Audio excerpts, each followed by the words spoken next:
Cuando Eric y Lai Menéndez tenían 18 y 21 años respectivamente, dispararon a quemarropa y mataron a sus padres en 1989.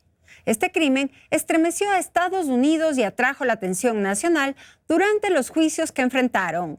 Ambos hermanos fueron condenados a cadena perpetua en base al argumento que los jóvenes cometieron el delito para heredar un multimillonario patrimonio.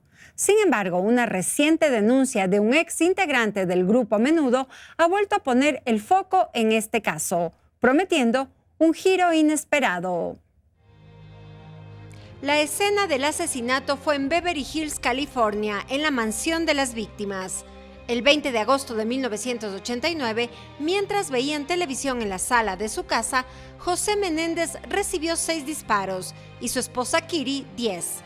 Los responsables de las muertes fueron sus 2 hijos, Eric y Lai, de 18 y 21 años, respectivamente. Los jóvenes llamaron al 911 cerca de la medianoche y dijeron que habían estado en el cine y que al llegar a la residencia se encontraron con esa tragedia. El suceso se convirtió en noticia enseguida, pues José Menéndez era un exitoso ejecutivo de la industria del entretenimiento. En un primer artículo de Los Angeles Times se habló de una conexión con el crimen organizado, mientras otros medios insistían que era un asunto relacionado con la mafia. Por su parte, Robert Rand, reportero del Miami Herald, comenzó a investigar un tema político, pues el occiso quería ser el primer senador de origen cubano en Estados Unidos. Días después del fatídico suceso, Rand solicitó una entrevista a Eric y Lai, quienes seguían viviendo en la casa del homicidio. Relajados y muy tranquilos, hablaron maravillosamente bien de su padre. Contaron anécdotas que demostraban lo orgullosos que se sentían de sus progenitores y sobre sus vidas, que parecían perfectas. Vivían en una imponente residencia avaluada en $5 millones, anteriormente habitada por estrellas como Elton John y Prince. Disfrutaban de autos de lujo, los mejores colegios, profesores particulares y vacaciones en el extranjero. Lo extraño fue que a partir de que se quedaron huérfanos, no se los veía sufrir. Los hermanos se habían dedicado a disfrutar como reyes a cuenta de los seguros y herencia que recibieron. Según informes, habrían gastado cerca de $1 millón en excentricidades en aproximadamente 6 meses. Entre ellas, asistir a primera fila a los partidos de básquet de los New York Knicks, donde ya brillaba Mark Jackson, algo que salió a la luz hace poco, pero eso se lo contaremos más adelante.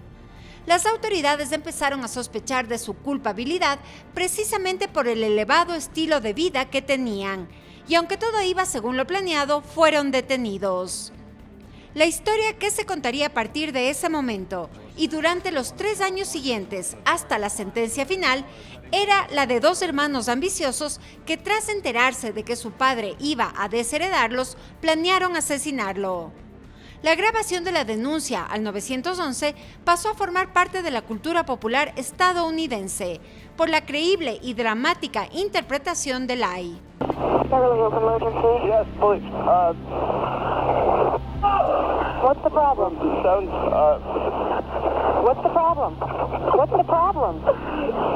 someone killed my parents. Pardon me? Someone killed my parents. Lo cierto es que la responsabilidad de los jóvenes no llegó a confirmarse definitivamente, sino hasta que el propio Eric se lo confesó a su psicólogo y la pareja del terapeuta filtró la información a las autoridades. Más adelante, la grabación del relato sirvió de prueba en la corte. Pero en 1993, cada joven decidió confesar la verdad y narrar con detalle y por separado que fueron abusados por su progenitor sexual, física y emocionalmente, desde que eran niños hasta adolescentes, sin que su madre los protegiera.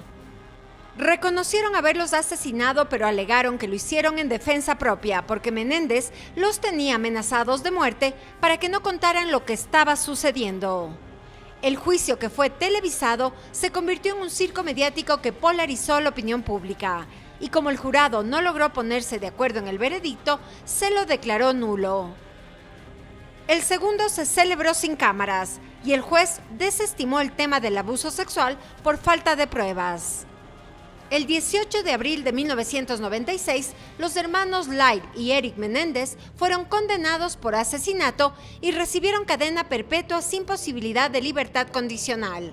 Las autoridades rechazaron su pedido de ser encarcelados en una misma prisión, argumentando que incluso tras las rejas podrían conspirar para futuros crímenes. Por más de 2 décadas no se les permitió verse ni hablar por teléfono, pero se comunicaban por cartas para mantenerse cerca. Incluso por ese medio decidieron jugar ajedrez, enviándose sus movimientos. Han apelado sus condenas y solicitado que se revise su caso por varias ocasiones sin éxito. Se casaron en prisión y recién en 2018, Light fue trasladado al mismo centro penitenciario donde se encontraba su hermano menor, ubicado en la ciudad de San Diego, donde ahora pueden interactuar. El reencuentro fue muy emotivo. Pero el tema de los hermanos Menéndez no ha vuelto a tener relevancia porque ahora están juntos, ni porque Netflix lanzó una nueva producción que relata los hechos protagonizada por Javier Bardem, ni por la carta que Eric escribió a un primo que ya falleció cuando era niño y que fue descubierta recientemente por un familiar en una bodega en la que le contaba el infierno que vivía junto a su padre, sino por una impactante revelación que se conoció hace poco y que podría cambiar el rumbo de esta historia. En 2023, Roy Rosselló, quien integró Menudo en los años 80 y que es una de las figuras centrales de un documental de la banda, acusó al fallecido ejecutivo discográfico de haber abusado sexualmente de él cuando el grupo estaba bajo contrato de su casa disquera. Dicha confesión ha encendido las alarmas y generado polémica.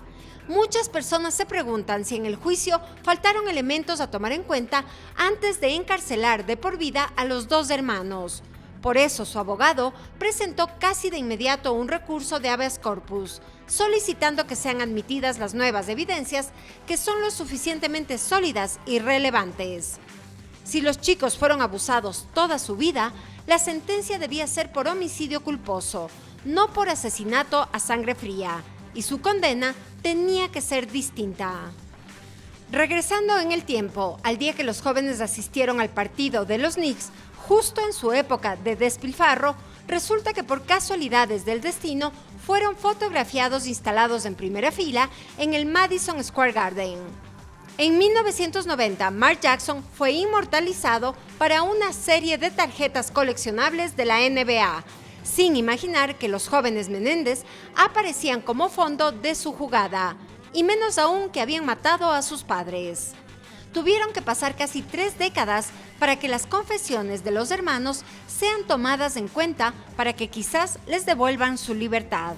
30 años también para que alguien se percate de la presencia de ellos en aquel evento deportivo y para que la tarjeta del deportista con los asesinos de fondo se transforme en un invaluable artículo de colección y en una pieza que escondía una pista sobre uno de los casos más mediáticos y recordados de los Estados Unidos, del que sin duda alguna aún se espera su verdadero final.